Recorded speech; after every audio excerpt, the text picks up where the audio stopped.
What a big statement win by the Boston Celtics, beating the Los Angeles Lakers 111 to 101. I mean, it wasn't a lot you could really get into. I mean, it was some ebbs and flows in the game, of course. Any Celtics game is not going to be smooth sometimes. This is one of the things that used to really irk me about the Celtics, especially the Celtics of last year.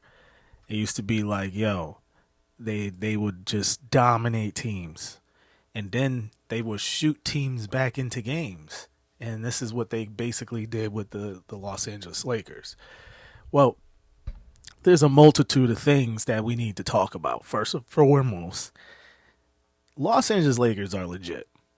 I know some of you out there don't want to admit this, but the truth is the truth. I've seen enough games now to make that statement. They've played a lot of tough teams, a lot of teams that are top seeds and performed well and have beat them. And like they've said in a lot of packages, the last since the trade and all of that, they've been one of the top teams defensively in the league, if not the top defensive team in the league. So the Lakers right now are, if you look away and you look back, they the second best team in the West right now. That ain't by coincidence. They not really. It's weird because they almost like sneaking up on people. People are not really expecting them to be as good as they are, but they are good, man. Give shout outs and credit to JJ Redick because JJ Redick is coaching them up. People had their criticisms about the hire, but it's panned out. It looks like JJ Redick actually knows what the fuck he's doing. And you got to get a guy his due. I know he could be a smug asshole on camera, but hey, man, so far so good as far as his coaching debut is concerned. He's definitely a coach of the year contender. You got to give it to him.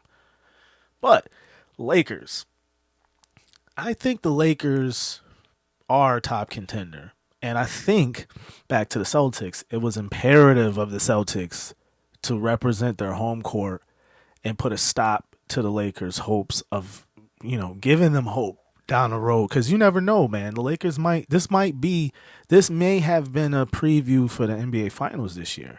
There's no guarantees that OKC is going to wrap up the West. You still got Denver in the hunt, and now you got the Lakers in the hunt. It's up for grabs out in the West. It is. There's a lot more up for grabs in the West than it is in the East. The East is the East. It's the Celtics and it's the Cleveland Cavaliers. All right? I believe in that team as well. I've seen enough of them. They're legit. They're going to be around. Celtics going to have to deal with them to get back to the finals. So, I mean, as far as the Lakers is concerned, beating the Lakers was important because the Celtics had to have that signature victory, especially at home, because they've struggled as of late as at home. And, they got to put the Lakers in a place. Like, we the defending champions. You're not going to come on our home court and think you're going to do what you've been doing to other teams on your little run. You're not going to do that. Sorry. So, Luka did Luka things, though. Luka always plays well. Luka's always going to get his little, points or whatnot. But, and again, announcers, can you please stop giving excuses to Luka talking about he's not all the way better. He's not all the way good. He's not all the way healthy. This is who he is. If Joel Embiid is running out of those excuses as far as his injury history and how he's never 100%, then for God's sakes, Luka Doncic has to not, that grace is no longer given to him anymore. He's been in the league for several years now. All right. And if he's banged up, that's just because that's who he is. He's always banged up. But he sure as hell know how to put up 30 plus. I don't want to hear that. They tried that same shit last year in the playoffs when the Mavericks went on this, extremely great run. And throughout the whole run, Luka was banged up like everybody else. But they kept using it as some kind of excuse, some kind of narrative, and some type of gold star or brownie point for his performance. And it's like, Luka's always playing banged up. That's just part of his game, and he's incorporated that into his game with his herky-jerky stop and go moves and all of that. Maybe that type of style is why, he gets hurt a lot. that herky-jerky style that he has, because it's very unique, that stop and go stuff that he does. That definitely has to add some kind of torque to your body. But anywho, he went on through the game and still performed like he always performs when it comes to playing the Boston Celtics. But the Boston Celtics also know how to play Luka Doncic. They let Luka kind of get his and, kind of shut out the rest of the guys. The rest of the people didn't really do anything. Austin Reeves had his little points. He's always going to be a factor because he can play ball too. And LeBron's going to be LeBron. LeBron's impressive. That's another thing I have to say in this video. It's like, yo, LeBron James, man, listen, you see who on my back wall? That's my GOAT. All right? But I can also acknowledge how great LeBron James is. Like, he has been doing incredible at the age of almost 40 years old. It's amazing. Like, no, excuse me. He is 40. He's 40 years old and he's playing like this. I'm 40 and I don't at all feel like that as far as how he's playing at all. So to see him doing that at his age, playing at a top level, not, in his prime, of course, but to be putting up consistent 20, 25 and 10 and 6 or whatever the case may be is freaking impressive.